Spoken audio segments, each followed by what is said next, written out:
Hello बच्चों, आज हम लोग सीखेंगे हर का परमेयीकरण करना। देखिए, आप कभी कभी सवाल लगाते होंगे, इस तरह का आ जाता होगा, इस तरह का आ जाता होगा, या फिर अगर आगे बढ़े तो कुछ इस तरह का आपको दिखाई पड़ता होगा। इसके आगे आप हल करना रुक जाते हैं, ठीक है। या फिर थोड़ा सा और आगे बढ़ोगे तो कुछ इस तरह का आ जाता है, ठीक है। तो इन सभी चीज़ों के बारे में हम लोग समझेंगे, कैसे इस परमेयीकरण को बिल्कुल आसानी से आप कर सकते हैं। वो भी 1-2 मिनट का टाइम दीजिए मुझे, ठीक है। देखिए यहाँ पे सबसे पहले क्या करना है, देखो यहाँ पे लिखा है √2। तो एक वाले में खास बात यह है कि जो नंबर नीचे दिया होता है, ऊपर वाला अंश होता है, ऊपर वाले को अंश कहते हैं, नीचे वाले को हर कहते हैं, ठीक है। नीचे वाले क्या कहते हैं, हर। अब देखो ध्यान से, जो हर में दिया रहेगा उसी नंबर से आपको गुणा कर देना है, अंश और हर दोनों में, ठीक है। तो यानी √2 से ऊपर भी गुणा कर देना है और √2 से नीचे भी गुणा कर देना है, ठीक। जब इस प्रकार गुणा करोगे तो ये ऊपर जब गुणा होगा तो 1 के साथ, तो ये क्या हो जाएगा, ये √2 हो जाएगा, ये √2 हो जाएगा बटे। अब देखो √2 गुणा हो जाएगा तो क्या हो जाएगा, देखो ध्यान से, ये हो जाएगा 2 गुणे 2, 2 गुणे 2। और आपको पता है कि 2 दूनी 4 होता है, जो 2 का वर्गमूल होता है, ठीक है। यहाँ पे 2 में से 1 बाहर आ जाएगा, तो इसका उत्तर कितना आ जाएगा, √2 पूरे एक बटे में आ जाएगा 2। ये इसका बिल्कुल सही उत्तर हो जाएगा, ठीक है। इस तरह आप इसका परमेयीकरण करेंगे। उसी तरह सेम नीचे वाला भी, नीचे वाले में क्या करेंगे, √3 से ऊपर नीचे गुणा कर देंगे। जब √3 से ऊपर नीचे गुणा करोगे, देखो ये कितना हो जाएगा, इसमें गुणा होगा 3√3 हो जाएगा, 3√3 पूरे के बटे में कितना हो जाएगा, 3 त्रिक 9, और 9 क्या होता है, देखो 3 गुणे 3, 3 गुणे 3। अब इन दोनों में से एक 3 बाहर आ जाएगा। जब एक 3 बाहर आ जाएगा, 3√3 बटे कितना हो जाएगा, 3। ये वाला 3 से ये वाला 3 कट जाएगा, तो जो आपका उत्तर आएगा वो कितना आ जाएगा, √3 आ जाएगा। √3 आपका बिल्कुल सही उत्तर हो जाएगा, ठीक है। यहाँ तक किसी कोई दिक्कत नहीं, एकदम बढ़िया चल रहा है। आगे बढ़ते हैं डबल वाले में। देखो डबल वाले में क्या है आपके पास, जैसे मान लीजिए यहाँ कोई नंबर भी ऊपर दे सकता है, जैसे हम यहाँ हटाएं, यहाँ लिख देते हैं 5, क्या लिख देते हैं 5, ठीक है। ऐसा भी हो सकता है, ठीक है।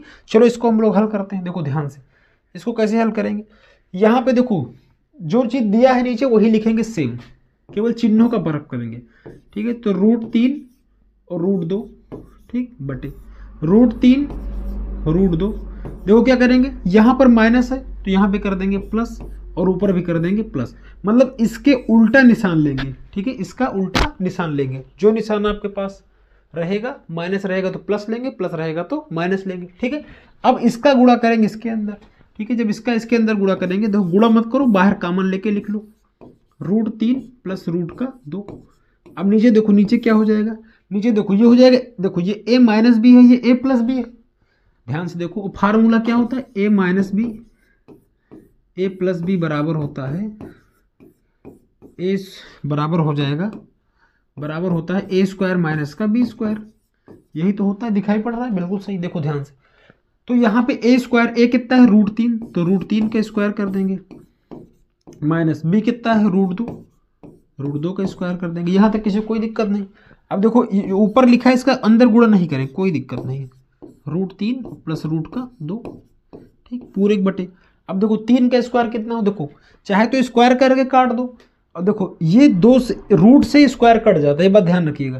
तो ये इससे ये कट जाएगा, इससे ये कट जाएगा, तो कितना जाएगा, 3 माइनस का 2, 3 माइनस का 2, ठीक है, 3 माइनस का 2 हो जाएगा। तो ये कितना हो जाएगा, 3 में से 2 जाएगा तो कितना आएगा, देखो ध्यान से, 5√3, 5 ब्रैकेट के अंदर √3 प्लस 2 पूरे एक बटे 3 में 2 जाए कितना बचेगा, 1। और आपको पता है कि नीचे 1 रहता है तो लिखते नहीं, नीचे 1 रहता है तो नीचे 1 लिखते नहीं, ठीक है। तो यही बिल्कुल सही उत्तर हो जाएगा आपका, ठीक है। तो मतलब इसका जब परमेयीकरण करेंगे तो अंत में जो उत्तर मिलेगा आपको वो ये मिलेगा, ठीक है। आगे बढ़ते हैं अगले सवाल की ओर। देखो अगला सवाल यहाँ पे 4 लिखा है, इसको भी सेम ही करेंगे, सेम करेंगे, गुणा कर देंगे, √5 यहाँ माइनस है तो प्लस कर देंगे। अच्छा आपकी प्लस कर देते हैं, आपकी हम सवाल में से प्लस करते हैं, ठीक है, जिससे माइनस कर दो आप, एक अलग टाइप का सवाल समझो, ठीक है, बटे √5 माइनस का √4। सवाल में हमने क्या किया, प्लस कर दिया, तो किससे गुणा करना पड़ेगा आपको, सेम चीज़ से गुणा करना पड़ेगा, लेकिन बीच का जो निशान होगा वो क्या हो जाएगा, प्लस माइनस हो जाएगा। प्लस रहेगा तो माइनस हो जाएगा, माइनस रहेगा तो प्लस हो जाएगा। अब इसका गुणा यहाँ करेंगे तो कितना हो जाएगा, 4 √5 माइनस √4, यही तो होगा आपको, हाँ जी सर यही होगा। 5 का स्क्वायर, फिर a माइनस बी का होल स्क्वायर बराबर a² माइनस b² बराबर a plus B a minus B, ठीक है। तो ये a प्लस बी है, ये a माइनस बी है, तो a² माइनस का b², यहाँ कितना हो जाएगा, √4 का स्क्वायर। फिलहाल अगर देखा जाए तो इसे 2 भी लिख सकता है एग्जामिनर, ठीक है। यहाँ √4 2 का स्क्वायर होता है, 2 दूनी 4 होता है, तो ऐसे भी कर सकता है, कोई दिक्कत नहीं, ठीक है। अब देखो ये ऊपर तो कुछ होगा नहीं, √5 √4 बटे, देखो ध्यान से 5 ये कट जाएगा पूरा, इससे ये कट जाएगा, तो 5 माइनस कितना हो जाएगा 4।